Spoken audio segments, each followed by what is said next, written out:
The sword had killed men before. Rosa Delgado knew this because her grandmother had told her so.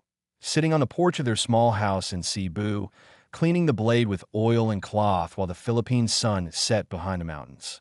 This Campilon has tasted blood, Lola had said. Your ancestors carried it against the Spanish, against the Americans, against the Japanese. It remembers. Now Rosa carried it through the gleaming halls of Station Verith, 7, surrounded by aliens who had never known war, never known struggle, never known what it meant to fight for survival with nothing but sharpened steel. They stared at her. All of them. The Corvani were the worst. They stood 8 feet tall, their bodies made of living crystal that caught the light and scattered it into rainbows. They looked at Rosa's sword the way a rich man might look at a homeless person's cardboard sign. Is that a weapon? One of them asked. His voice sounded like glass scraping against glass. Or a decoration? Rosa kept walking. She was here as part of humanity's first official delegation to the Galactic Antiquities Exchange. 30 years since first contact, and humans were still trying to prove they belonged among the stars. The United Earth Council had sent her because she was disciplined, professional, and would not start an incident. She really wanted to start an incident. The auction hall was massive. Hundreds of species gathered beneath a dome of transparent metal, beyond which the stars burned cold and distant. Floating platforms displayed items from across the galaxy. Ancient star maps, fossilized remains of extinct species, technology from civilizations that had died before Earth's sun was born. And among all of this, Rosa stood with her 400-year-old sword. Ambassador Yulith approached her. He was Drenethi, a species that resembled tall, thin insects wrapped in silk robes. His compound eyes reflected Rosa's image 1,000 times. Lieutenant Delgado, he said. His translator made his voice sound almost friendly. I see you have brought a souvenir. It's a family heirloom, Rosa said. My grandmother gave it to me. How charming. Yulitha's mandibles clicked in what might have been amusement. Do humans still hunt their food with such implements? I had heard your species was primitive, but I assumed the reports were exaggerated. Rosa's hand tightened on the sword handle. The leather wrapping was worn smooth by generations of palms. We haven't needed to hunt with swords for a long time, Ambassador. But we remember how. Yulith made a sound like rustling paper. Lauter, Rosa realized. He was laughing at her. Delightful, he said, and walked away. The evening continued. Rosa endured more comments. More looks. A Vossen collector, a creature like a floating jellyfish filled with bioluminescent fluid, offered her 3 credits for the museum curiosity. Rosa declined. 3 credits is generous, the Vossen bubbled. Carbon-based cutting tools have no practical value. The metal alone is worth perhaps half a credit. It's not for sale. Everything is for sale, human. You simply lack the sophistication to name your price. Rosa walked away before she said something that would end humanity's diplomatic mission. She found a quiet corner near the observation windows and looked out at the stars. Station Verith, 7 hung at the edge of known space, near a region called the Dead Zone. 3 million years ago, a civilization called the Architects had lived there. They had built wonders, created technologies that modern species still could not understand. And then they had vanished, leaving behind only ruins and mysteries. The auction tonight featured artifacts recovered from those ruins. Items of unknown purpose and incredible value. The galaxy's elite had gathered to bid on fragments of a dead god's legacy, and Rosa was here with a sword. She almost laughed. Almost. Then she felt it. A warmth against her thigh, with a blade hung in its leather sheath. Rosa frowned. She touched the sheath. It was warm. Not hot, but definitely warmer than it should be. She looked around. No one was watching. Slowly, she drew the blade a few inches from its sheath. The metal was glowing. Faint symbols pulsed along the blade's length. Symbols that had not been there that morning. Symbols that had not been there for 400 years of her family's ownership. Rosa's heart pounded. She recognized the patterns. She had seen them in briefing documents, in archaeological reports, in the fragments of architect technology that scientists across the galaxy had spent centuries trying to decode. Her grandmother's sword was covered in architect writing. The symbols pulsed faster. The warmth increased. Somewhere in the dead zone, something had woken up, and Rose's blade knew it was coming. She sheathed the sword and walked quickly toward the station's command center. She needed to warn someone. She needed to tell them that something was wrong. The Corvani security chief stopped her at the door. "Human delegates are not permitted in this area," he said. His crystalline body flickered with irritation. "Something is happening," Rosa said. "My sword is reacting to something. I think there's danger coming from the dead zone." The security chief stared at her for a long moment. Then he laughed. The sound was like shattering ice. "Your sword," he repeated, "your primitive blade, is warning you of danger. Yes. Go back to the auction, human. And next time, leave your toys at home." He turned away. Rosa stood alone in the corridor, her hand on a sword that pulsed with ancient light, surrounded by species too arrogant to listen. She pulled out her communicator and contacted the ESS Magellan. "Yusuf," she said quietly, "start evacuation preparations. Something bad is coming." Her first officer did not ask questions. Humans trusted their instincts. It was one of the few advantages they had. "Understood," Lieutenant Okonkwo replied. "How bad?" Rosa looked at her blade. The symbols were moving faster now. "I don't know yet, but we're going to find out." 3 million years of silence was about to end. Deep in the station's astronomy wing, Senior Astronomer Peleth adjusted his optical implants and stared at the readings. The dead zone was doing something it had never done before. Sensors were detecting movement, energy signatures, mass displacement on a scale that should have been impossible. "Calibration error," he muttered, adjusting the instruments. "Must be a calibration error." His assistant, a young Corvani named Tessith, looked over his shoulder. "Sir, multiple sensors are showing the same readings. Independent systems. Different wavelengths. Then they're all malfunctioning." Peleth waved a crystalline hand. "The dead zone has been dormant for 3 million years. Nothing lives there. Nothing moves there. These readings are artifacts of sensor degradation." "But sir, enough." Peleth shut down the display. "I will not interrupt the auction with false alarms. The Galactic Council would never forgive such embarrassment." Tessith hesitated, then nodded. "Yes, sir." In the auction hall, the bidding continued. Wealthy collectors fought over scraps of architect civilization. A navigation crystal sold for 12 million credits. A piece of hull plating went for 8 million. Everyone laughed and drank and celebrated their sophistication. Rosa Delgado stood apart from them, her hand never leaving her sword. The blade was fully visible now. Not just warm, but glowing bright enough to cast shadows. The architect's symbols swirled across the metal like living things, forming patterns, breaking apart, reforming. They seemed to be trying to tell her something. She did not understand the language, but she understood urgency. "Excuse me." A Vossen collector floated toward her, its jellyfish body pulsing with curious light. "Your decoration appears to be malfunctioning." "Is it supposed to do that?" "I don't know what it's supposed to do," Rosa admitted. "It's never done this before." "How primitive." The Vossen bubbled with amusement. "Humans truly do not understand their own technology.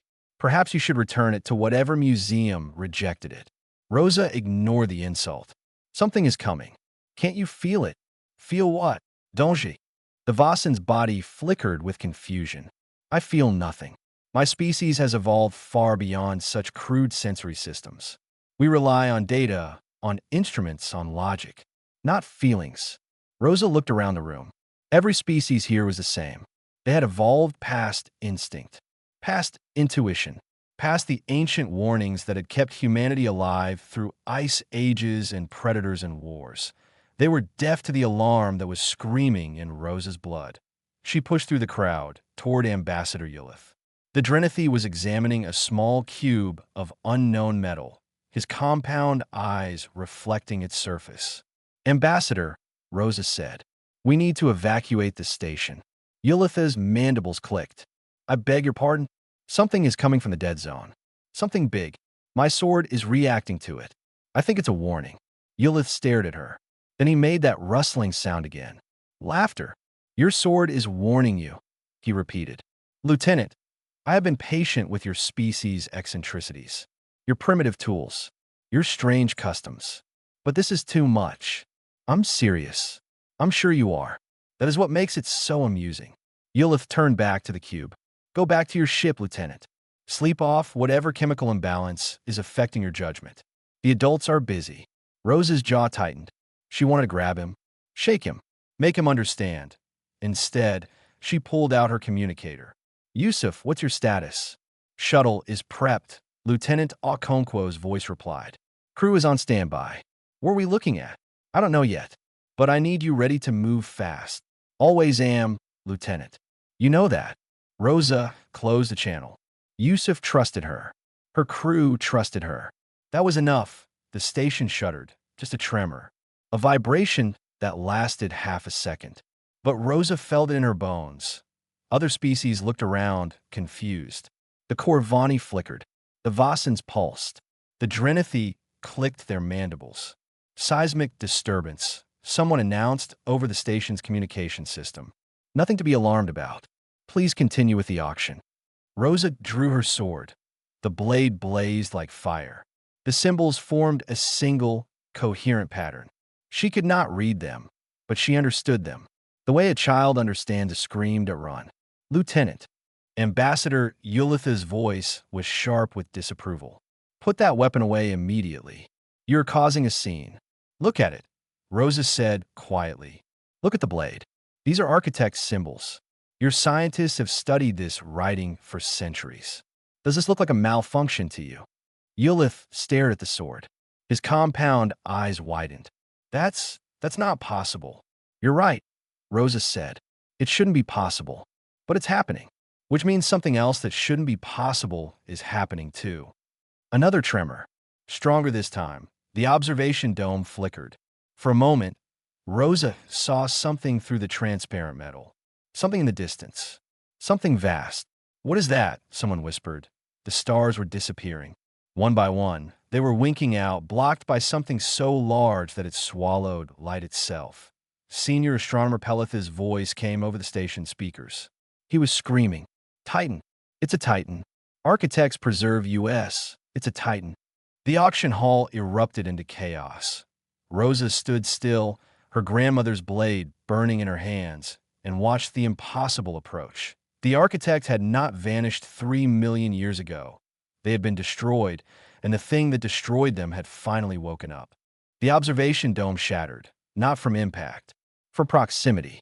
The Titan was so massive, so dense, that its gravity field cracked the station's reinforced glass simply by passing too close. Emergency barriers slammed into place. Air rushed out through the cracks, carrying screaming delegates toward the void before the seals locked. The station groaned like a wounded animal. Through the remaining viewports, Rosa saw it clearly now. The Titan was the size of a small planet. Its body was made of living metal that shifted and flowed like liquid mercury.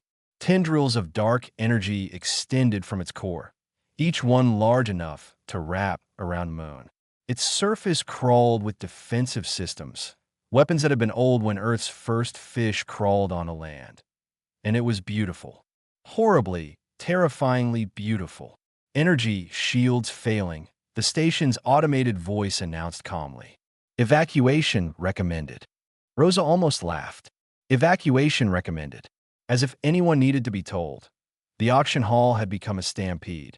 Crystal Corvani crashed into silk-wrapped Drenithi. Vassans floated over the chaos, their bodies pulsing with panic. Thousands of species that had spent centuries looking down on humanity were now running like frightened animals. Rosa did not run. She held her sword and watched the symbols dance across its blade. They were forming something new now. Not a warning. Instructions. The blade was teaching her. Images flooded her mind. The architects. Their faces. Their cities. Their final war. They had built the Titans as protectors. Guardian machines designed to defend their civilization against threats from beyond the galaxy. But something had corrupted the Titans, turned them against their creators. The architects had fought back. They had forged weapons capable of destroying their own creations. Blades of pure light that could cut through anything. Keys that could unlock a Titan's core and tear it apart from within. But they had lost. One by one, the architects had fallen. Their civilization had burned. Their species had died. In the end, only a handful of survivors remained. They had taken their weapons and scattered them across the galaxy, hiding them on primitive worlds where no one would think to look. Young worlds. Worlds where species were just beginning to walk upright. Worlds like Earth. Rose's grandmother had never known what she carried. Her great-grandmother before her had never known. Generations of warriors had passed down the Campulon, never understanding that it was more than a sword. It was a key. And now, after 3 million years of waiting, it had found someone worthy to use it. Lieutenant Delgado. Rosa turned. The Corvani security chief was stumbling toward her, his crystalline body cracked and flickering. The arrogance was gone from his voice. "You were right," he gasped. "We should have listened. You tried to warn us." "Yes," Rosa said. "I did. Can you stop it? Can that blade stop it?" Rosa looked at the Titan. It was extending a tendril toward the station. In moments, it would begin feeding, draining the station's energy, consuming its matter, leaving nothing behind but dust. "Maybe," she said, "but I need to get inside it." Inside. The security chief's body flickered with disbelief. "That's suicide. My ancestors fought the Spanish with this sword. They fought the Americans, the Japanese. Every time they were outgunned, outmatched, they fought anyway." Rosa smiled. "Suicide is a family tradition." Lieutenant Okonkwo's voice crackled through her communicator. "Rosa, I'm at docking bay 7. Where are you?" "On my way." She started running. The security chief called after her. "Wait, let me send a warship. Our vessels have weapons that might." "Your weapons won't work," Rosa shouted back. "They weren't made to fight this thing." "Mine was." She did not wait for his response. The corridors were chaos. Bodies pressed against bodies. Species that had never touched, now crushed together in their desperation to escape. Rosa pushed through them, her blade cutting a path not through flesh, but through fear. When they saw the burning sword, they moved aside. Something ancient in them recognized what she carried. Docking Bay 7 was half empty when she arrived. Most of the escape pods were gone. Most of the shuttles had fled. But the Firefly was still there. It was a human shuttle. 30 years old, designed for atmospheric entry and short-range transport. The aliens had called it quaint when humanity first arrived among the stars. Too slow, too fragile, too primitive. Rosa had never been happier to see it. Lieutenant Okonkwo stood at the airlock, his dark face tight with worry. He was a big man, built like a soldier, but he moved like a dancer. Rosa had served with him for 5 years. She trusted him more than anyone alive. "Tell me the plan," he said. Rosa pointed at the Titan through the bay's viewport. A wound glowed on its surface where a Corvani missile had struck. Small, already healing, but visible. "That opening," she said. "Get me inside." Yusuf looked at the wound, looked at the Titan, looked at Rosa. "Okay," he said simply to no questions. No arguments. He just trusted her. That was why she loved serving with humans. They boarded the Firefly. The engines hummed to life. And as the station shook around them, as the Titan's tendrils reached for the hull, Rosa Delgado flew toward the monster that had killed gods. Her grandmother's blade sang in her hands. It remembered how to kill, and it was ready to teach her. The wound in the Titan's side was closing fast. Yusuf pushed the Firefly harder than it was designed to go. The old shuttle groaned and shuddered, its hull heating as it dove through the Titan's defensive field. Warning lights flashed across the console. Alarms screamed. The computer insisted they were about to die. Rosa ignored all of it. She watched the wound grow larger in the viewport, watched the living metal knit itself back together, calculated the shrinking gap with the instincts of a soldier. 30 seconds, Yusuf said through gritted teeth. Maybe less. Then fly faster. He laughed. It was the laugh of a man who had accepted death and decided to race it anyway. "Yes, ma'am." The Titan noticed them. A tendril of dark energy swung toward the Firefly. It moved slowly by human standards, but it was so massive that slow meant nothing. If it touched them, they would cease to exist. Yusuf rolled the shuttle hard to starboard. The tendril passed close enough to leave frost on the hull. Close enough that Rosa could see individual threads of dark matter weaving through its structure. Close enough to touch. The wound was almost closed now. A gap just large enough for a shuttle. Then half that size. Then less. We're not going to make it, Yusuf said. Yes, we are. Rosa grabbed the manual controls. She had not flown a shuttle in years, but her hands remembered. Her body remembered. The Campylon pulsed against her hip, feeding her knowledge that was not her own. Architect pilots had been the finest in the galaxy. Their skills lived in the blade. She pushed the throttle past its limit. The engine screamed. The gap shrank. The Firefly shot through the wound with meters to spare. Behind them, the living metal sealed shut. They were inside the Titan. The shuttle's lights flickered. External sensors went dark. The only illumination came from Rosa's blade, which blazed like a small sun in the cockpit. Where now? Yusuf asked. Rosa let the blade guide her. Images formed in her mind. A map of corridors and chambers, shifting and reforming as the Titan's internal structure changed. But at the center, unchanging, was the core. A sphere of compressed dark matter that served as the machine's heart. Forward, she said. Always forward. They flew. The Titan's interior was a nightmare. Corridors that bent in impossible directions. Gravity that shifted without warning. Walls that reached out to crush intruders. Defensive drones that swarmed from hidden ports, their weapons hot with killing light. The aliens who mocked human instincts would have died in seconds. Rosa and Yusuf thrived. They did not think. They reacted. When gravity shifted, they rolled with it. When walls closed, they anticipated and evaded. When drones attacked, they shot first and analyzed later. This was what humans were. Creatures that had survived ice ages and predators and wars. Creatures that had learned to trust the voice in their blood that screamed danger before the brain could process why. The galaxy called it primitive. Rosa called it survival that a drone caught them from behind. Its beams sliced through the Firefly's starboard engine. The shuttle spun wildly, crashing into a wall of living metal. Rosa was thrown against her restraints. Yusuf's head struck the console. Blood ran down his face. Yusuf, he groaned, eyes unfocused. I'm okay. I'm okay. He clearly was not okay. Just give me a second. More drones were coming. Rosa could hear them, feel them. The Titan was aware of intruders, and it was sending everything it had. Stay here, she said. Seal the shuttle. I'll continue on foot. Rosa, no. That's an order, Lieutenant. She touched his face. I'll come back for you. I promise. She did not wait for his response. She grabbed her blade and kicked open the shuttle's emergency hatch. The corridor outside was dark except for the Campylon's glow. The metal floor shifted under her feet, trying to throw her off balance. Drones screamed toward her from both directions. Rosa moved. The blade was part of her now. She did not swing it so much as guide it. The architect's steel cut through drone armor like it was paper. Dark energy beams that should have vaporized her were deflected by the blade's edge.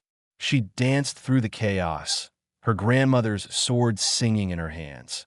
This was what the architects had created, a weapon that could fight their own technology, a key that could open any door, and it had waited 3 million years for someone worthy to wield it. Rosa pressed deeper into the Titan. Behind her, the drones she had destroyed dissolved into dust. Ahead, more waited. Always more. But she was getting closer. She could feel the core now. A pressure in her skull. A weight in her chest. The heart of the monster was near, and it knew she was coming. The corridor ahead opened into a vast chamber. In the center hung a sphere of pure darkness. No light escaped it. No energy touched it. It was a hole in reality itself. The core. Rosa stepped forward. The blade in her hands began to change. The architect's symbols rearranged themselves, flowing from the metal into the air, forming a pattern around the sphere that a lock. And she held the key, She raised her grandmother's sword and prepared to do what the architects could not: kill a god. The core chamber was cold. Not the cold of space, but something deeper. Something that pulled heat from Rosa's bones and left her shivering despite her suit's thermal systems. The sphere of darkness hung before her, motionless and hungry. It did not attack. It did not defend. It simply waited, as it had waited for 3 million years, patient as death itself. Rosa took a step forward. The symbols flowing from her blade intensified, forming a bridge of light between her and the core. She understood now what she had to do. The Campylon was not just a weapon. It was a key, and like all keys, it had to be inserted directly. She would have to touch the core. The architects had tried this. She could see their bodies now, scattered around the chamber's edges. Preserved perfectly by the cold, they lay where they had fallen. Tall beings with 4 arms and faces like carved stone. They had reached this place. They had understood the truth. And they had died anyway. Rosa knelt beside one of them. A small tablet lay clutched in its frozen hands. The blade translated the inscription. "We failed. The corruption is too deep. But we have sent the keys to young worlds, to primitive species who will grow strong. If you are reading this, you have succeeded where we could not. You have reached the heart. Now finish what we started. The energy release will destroy the Titan. It will also destroy you. We are sorry. There was no other way." Rosa read the message twice. Then she stood. "Okay," she said quietly. "Okay." Her communicator crackled. "Rosa? Rosa, can you hear me?" Yusuf's voice, weak but alive. "I hear you," she said. "How are you?" "I've been better. Drones stopped attacking after you left. I think they're all focused on you now." A pause. "Where are you?" "The core chamber. I found the target." "Good, good." Another pause. "How do we destroy it?" Rosa looked at the sphere of darkness, at the bridge of light extending from her blade, at the architect bodies scattered like fallen leaves. "I have to put the sword in. Directly. It'll trigger a cascade failure. And then we run like hell." Rosa did not answer. "Rosa." "There's no running, Yusuf. The energy release will be instantaneous.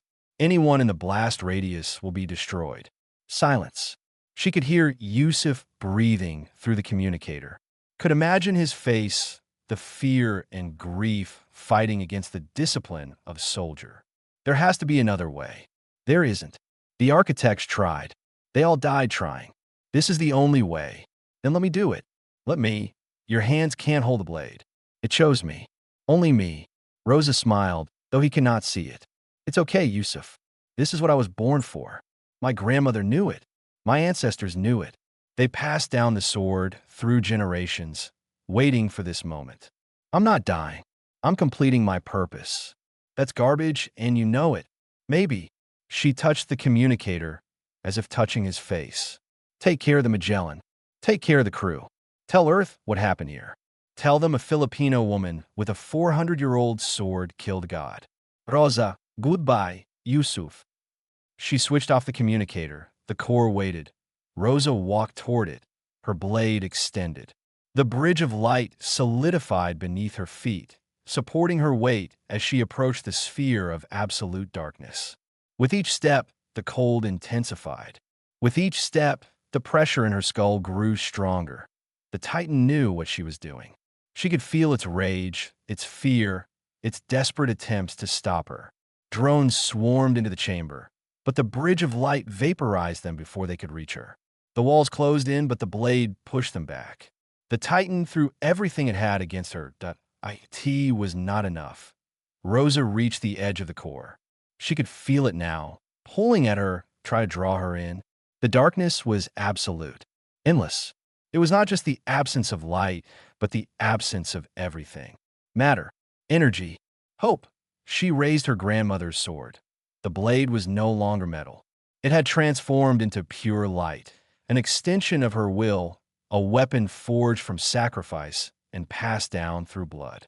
The architects had created it. Her ancestors had preserved it, and now she would use it. "This is for my grandmother," Rosa said. "For my family.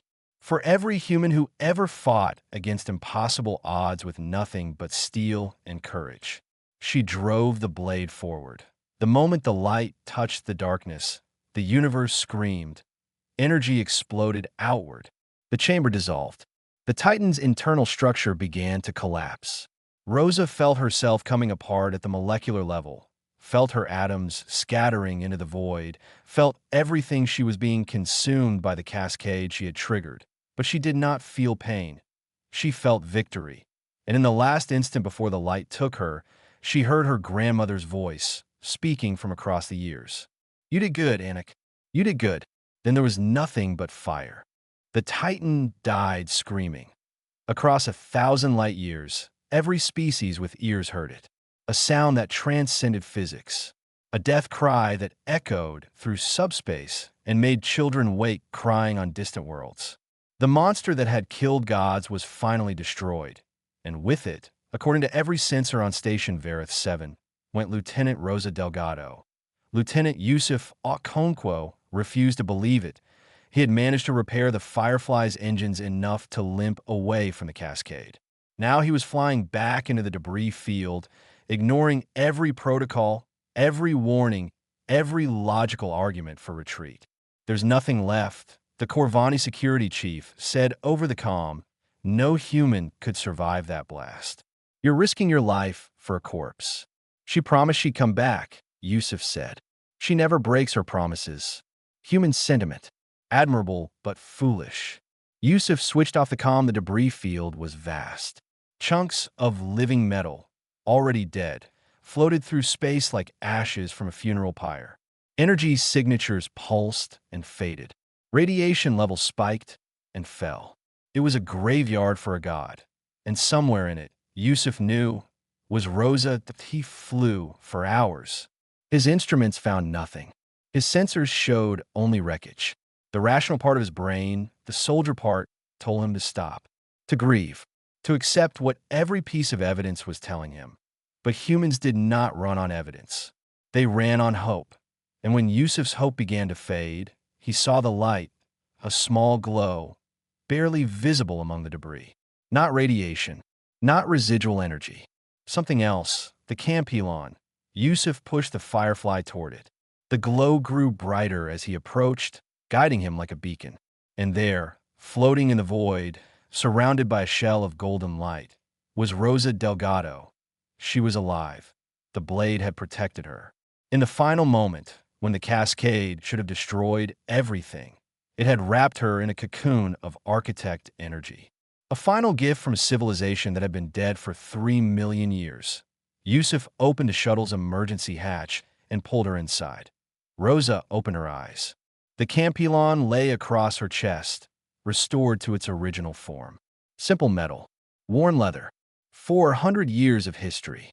"I told you I'd come back," she whispered. Yusuf laughed and cried and held her until she told him to stop because he was crushing her ribs. They returned to Station Verith 7 as heroes. The species that had mocked humanity gathered to witness their arrival. The Corvani, crystal bodies still flickering from the trauma. The Drenithi, mandibles clicking in shock. The Vassans floating in stunned silence. They lined the docking bay and watched as a human woman walked down the ramp, her primitive blade at her hip. Ambassador Yulith was the first to approach. He stood before Rosa for a long moment, his compound eyes reflecting her image 1,000 times. Then he did something his species reserved only for equals. He bowed. "Lieutenant Delgado," he said, "I owe you an apology. Many apologies. I mocked your weapon. I dismissed your warnings. I treated your species as primitives unworthy of respect." Rosa waited. "I was wrong." Yulith continued. "The Galactic Council has voted. Humanity is to be granted full membership, not as observers, not as guests, as equals." A murmur ran through the assembled crowd. Full membership. It was what humanity had been fighting for since first contact, what they had been denied for 30 years. "Additionally," Yulith said, "the Council wishes to learn from you. Your instincts, your traditions, your primitive wisdom." He clicked his mandibles. "We have spent so long evolving past such things that we forgot their value. Perhaps you can teach us to remember." Rosa looked at the faces around her, the species that had laughed at her sword, at her species, At everything humanity was. They were not laughing now. I'll tell you what my grandmother told me, Rosa said. She said this blade had killed men. She said it remembered. I didn't understand what she meant until today. She drew the campylon. It did not glow. It did not pulse with symbols. It was just a sword, old and worn and beautiful. It remembers because we remember. Every generation that carried it, every hand that held it, every battle it survived. That memory is our strength. Not because the past was better than the present, but because it teaches us who we are. She sheathed the blade. You have technology we can't imagine. Ships that travel faster than light. Weapons that could destroy planets. But you forgot where you came from. You forgot that your ancestors once fought with stones and sticks and courage. Rosa's mind. Humanity never forgot. That's why we're still here. That's why we beat the Titan. And that's why, Ambassador, you should never mock what you don't understand. She turned and walked toward the Magellan, where her crew was waiting. Yusuf fell into step beside her. That was a good speech, he said quietly. My grandmother would have said it better. Maybe. But she wasn't here. You were. He grinned. You were enough. Rosa touched the sword at her hip. Worn leather. Simple metal. 400 years of blood and sacrifice. Her grandmother had been right. It remembered. And now, so would the galaxy.